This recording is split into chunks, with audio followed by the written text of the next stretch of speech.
It's past midnight. A young woman, Mia, walks alone on a deserted street, her phone battery dead. The air is cold, and every sound makes her uneasy. She sighs in relief when a taxi with flickering headlights slows down beside her. The driver, a man with a blank, emotionless face, leans out. Need a ride? Mia hesitates. The car looks old and dusty, like it hasn't been used in years. But she has no choice. She gets in. As the taxi pulls away, she glances at the meter. It isn't running. The driver doesn't speak. The road seems endless, and the city lights fade behind them. Mia's unease grows. She tries to check her phone, still dead. Then she notices something in the rearview mirror, a shadowy figure sitting in the back seat, even though she was alone when she got in. Her breath catches. She slowly turns her head. Nothing. Heart-pounding, she looks back at the mirror. The figure is closer now. Mia's voice shakes. "Sir, where are we going?" The driver finally speaks, his voice hollow. "Home." She grips the door handle. Locked. Then the radio crackles to life. A static-filled voice whispers, "You shouldn't have gotten in." Mia's breathing quickens. The figure in the mirror is now right behind her, its rotting hand reaching toward her shoulder. She screams and pounds on the window. "Let me out!" The driver smirks. "But we haven't reached the cemetery yet." Suddenly, the car swerves. Tires screech.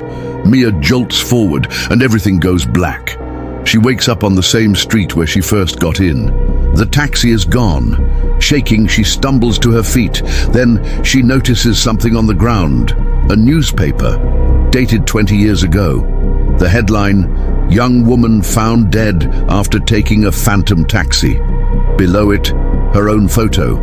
A cold whisper brushes her ear. "See you tomorrow night." Mia stood frozen on the sidewalk, gripping the newspaper in her trembling hands. The ink felt too fresh, the edges too crisp, as if it had just been printed. Her own face stared back at her from the obituary section. Dead. 20 years ago. Her breath hitched. A cold wind swept through the street, carrying a distant sound, tires screeching. The taxi was coming back. Panic surged through her. She turned to run, but her legs wouldn't move. The streetlights flickered, the world around her distorting like a melting dream. Then, silence. A soft, slow voice spoke from behind her. "You weren't supposed to leave." She spun around. The taxi driver stood inches away.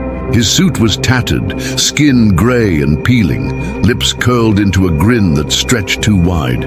His hollow eyes locked onto hers. "Come now," he murmured. "Your ride isn't over." Mia screamed, but no sound came out. The street vanished, and suddenly, she was back in the taxi. The car sped down a dark road faster than before, the city now just a blur of shadows. Mia pounded on the doors. "Let me go!" The driver chuckled.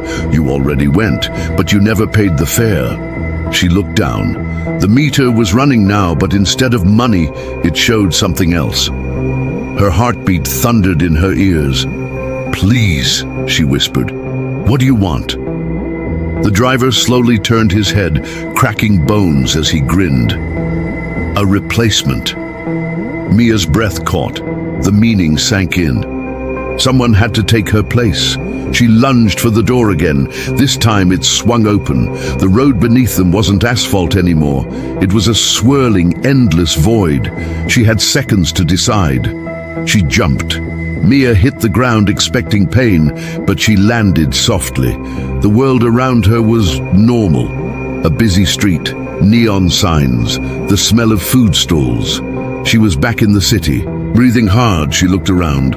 The taxi was gone. Had it really happened? Then she heard a familiar voice. "Need a ride?" A woman stood near a taxi.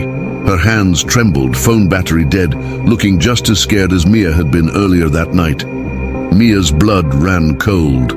She turned and saw her reflection in the taxi window. It wasn't her anymore. It was the driver. Her lips moved on their own. "Get in." The door swung open. The woman hesitated, then stepped inside. The meter blinked. The driver starts the car. and the taxi drove into the darkness.